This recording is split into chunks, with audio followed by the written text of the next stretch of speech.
There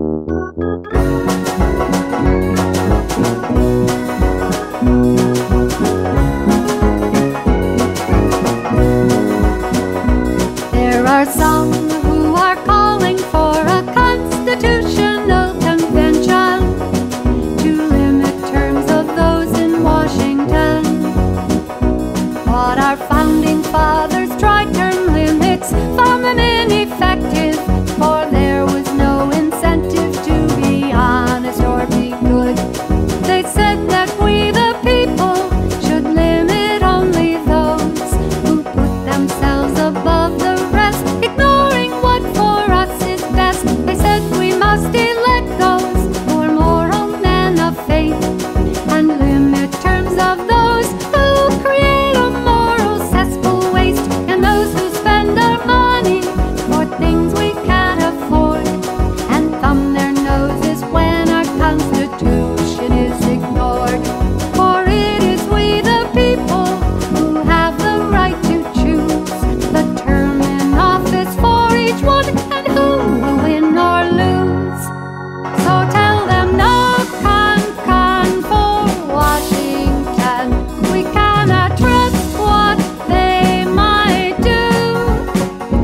They could trash our Constitution in a flash, replace it and begin anew. So tell your state legislators, no con. You want our Constitution as it stands. We can have term limits and a balanced budget, all without a dangerous con.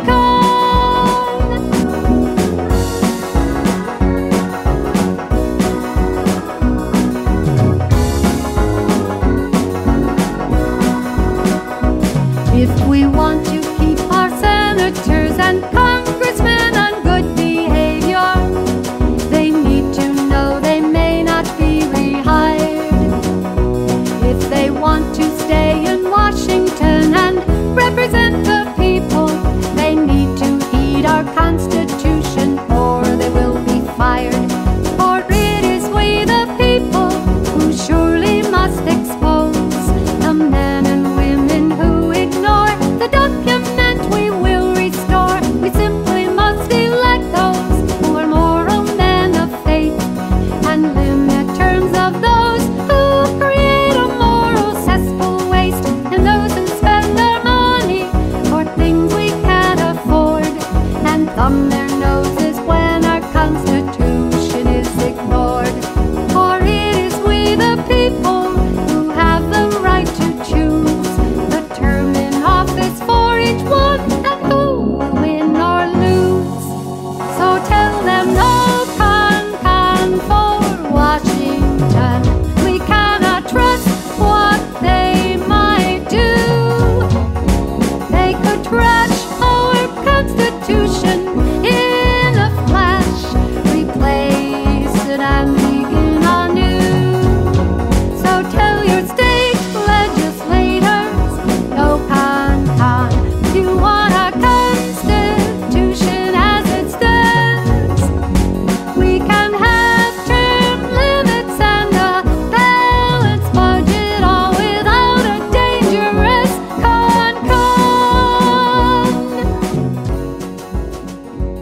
In the December 6, 2010 issue of the New American Magazine, Larry Greenlee writes, "The states should rein in our out-of-control federal government by enforcing the Constitution through nullification of unconstitutional federal laws, rather than by revising the Constitution through an inherently risky constitutional convention process." Mr. Greenlee lists two major risks. First, once called, a constitutional convention becomes its own authority and cannot be limited.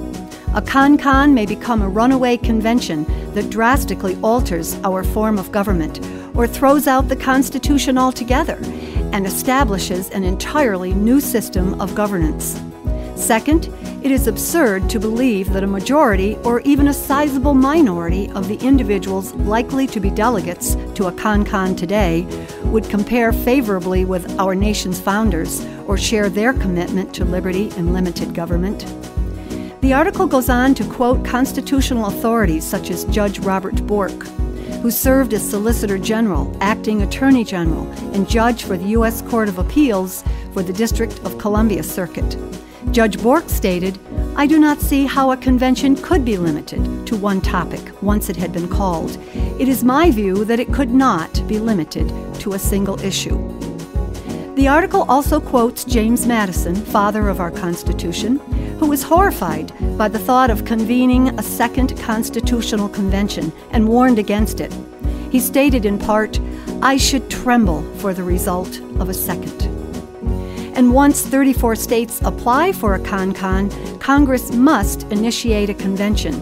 There will be no turning back. Even Thomas Jefferson completely ignored an Article 5 convention as a remedy for what he considered an out-of-control federal government, and provided us one answer only: nullification by the states.